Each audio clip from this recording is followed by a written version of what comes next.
Panthers at the Bucks. The Bucks favored by 8.5. Over under 48.5 over at FanDuel. Bucks are 8-7. Panthers are 4-11, but far more competitive than the record would show. Of course, these teams went to overtime just a few weeks ago in Carolina. Panthers last week went to overtime. They got the walk-off win. And, Panthers playing pretty good. That's a kind of a big spread for Carolina. Bucks, obviously, as I said, a lot to play for. They need to win out and have the Falcons lose one of their next two games to win the NFC South. Yeah, I mean, isn't it? It's a big spread when you consider what the Panthers are in the last few weeks. I mean, outside of the Dallas game, which is the one game in the recent season for the Panthers where they've just been outclassed and they got wrecked, and every time the Dallas pass rush absolutely destroyed them, and anytime they got near Bryce Young, he turned the ball over, and so they lost that one by 16. That's the only game dating back to like week 9 that even comes close to covering this line. So that feels aggressive. Yes. I mean, I think it's going to be close. At least it'll be close. Again, the only thing you're banking on is if Todd Bowles rallies the Bucs and just has them, just firing, man, with the playoffs on the line. It's going to be interesting. Like the Baker Mayfield experience, as I was trying to describe coming out of Sunday Night Football, I thought the Dallas game summed it up, right? You've got turnovers, you've got near turnovers, you've got bumper cars in the pocket. You have him breaking through a sack to shovel it off to the running back, and Rashad White fumbles it to end the game. I am interested in that piece of it. Rashad White, he has not been as effective as Bucky Irving. Who has? Who's been as effective as Bucky Irving? Who? Saquon Barkley and Derrick Henry, maybe. Right. I want to see if they load up more on Bucky Irving's plate now that the whole thing's on the line here, because that dude is a big play maker in the run game and in the pass game, and you can't handle Rashad White. I don't think Rashad White's a bad player, just not as crisp as a runner, and just tends to be around some of those, bad plays and key times, right? Like he was last week. But yeah, and then the Baker Mayfield experience, like he's the type of guy with the playoffs on the line, comes out firing and, just goes nuts. And I don't know if that's what this line is looking at, is just expecting to get the best from the Bucs. And if you do, yeah, they're tough to beat, man. They're really tough to beat, but it's been a bit of a roller coaster from Baker, and the defense has been inconsistent all year as well. I remember, Todd Bowles' defense, heavy blitz rate. Since coming back into the lineup, Bryce Young has more big-time throws, according to PFF, against the blitz than any other quarterback in the NFL. He's at 11.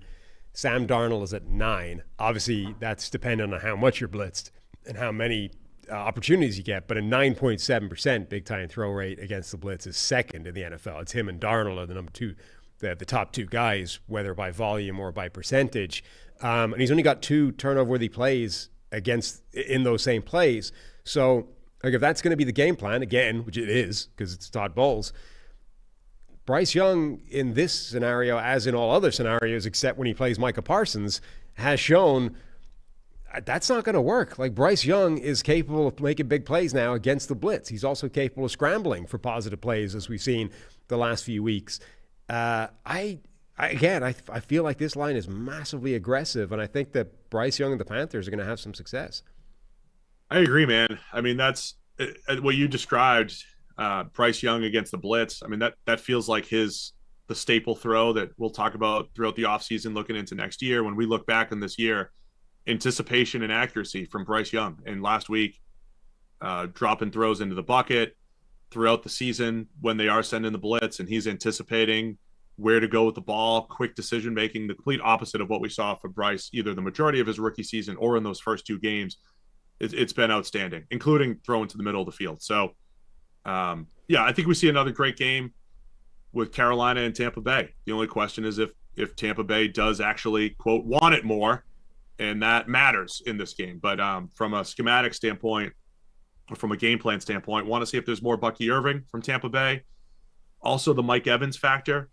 I think him and Baker just have that ability to say, hey, let's go get it, right? Let's just go dominate. And Evans in particular, I saw people highlighting Mike Evans' career and maybe the fact that he has 1,000 yards every year being slightly overrated, little Frank Gore-ish. Right. Because has Mike Evans ever been a top 5, top 10 top 12 receiver in any given year. A couple times here and there. But he has games where he looks unstoppable, right? I don't think it's as consistent as others, but he has games where he looks unstoppable. This feels like it could be one of those where Mike Evans and Baker Mayfield say, all right, we're putting it on our shoulders. We're putting it on Bucky Irving's shoulders. We're just going to make too many plays, not leaving anything to chance for the defense. And hey, Bryce, go keep up with what we're bringing to the table here. So I think that's where that is in the range of outcomes, right? That is a possibility, and that's how Tampa would potentially cover this 8.5. I think it probably is a little bit overrated. It's still also really impressive. Like a huge part of some of these records is injuries, right? Like Myles Garrett became the youngest player to ever hit 100 sacks. And somebody pointed out, yeah, well, Danielle Hunter would have annihilated that if he hadn't got hurt. It's like, yeah, well, a lot of people might have annihilated it had they not got hurt, but they got hurt. Like part of all these records, what you can achieve in a given period of time is, are you able to simply stay on the field for all of those games and not have injuries be a factor? Mike Evans being as consistent as he has and generally always been out there. Okay, he's missed some games with a hamstring injury, et cetera. But like the durability, the reliability is part of his story. And does that make him as good as, T.O. or Chris Carter or whatever? No, but it's really impressive. Like it's why he's in the running for a record like that. Well, a lot of these other wide receivers aren't, because they had a year where they got hurt and they missed the season and whatever. Yeah, you just have to know what the thing is describing, right? Because there's people like, oh, Mike Evans is first ballot Hall of Famer because of this or that. And it's like, well, I don't know if I would say that, but he's been incredibly consistent and healthy. I mean, and it's funny because he comes out of games injured all the time. Like he looks like he's banged up a lot, and he always battles through and comes back. This year, of course, missed a few games, but that's part of the story. It doesn't mean he was I don't think he's a top 5 receiver of his generation. Right. There are guys who can't get in the Hall still, who I think are significantly better wide receivers than Mike Evans was, but he's still a really good wide receiver. Yeah, so I think that's what we could be looking at this week.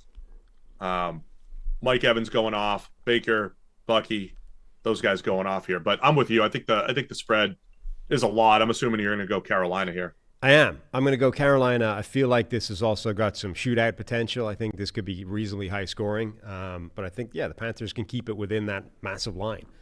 I'll also take Carolina, as will Harry.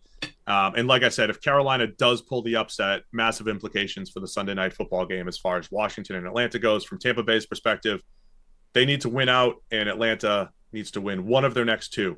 And the Bucs will be three-peat NFC South champions. Thanks for watching all the way to the end of our video.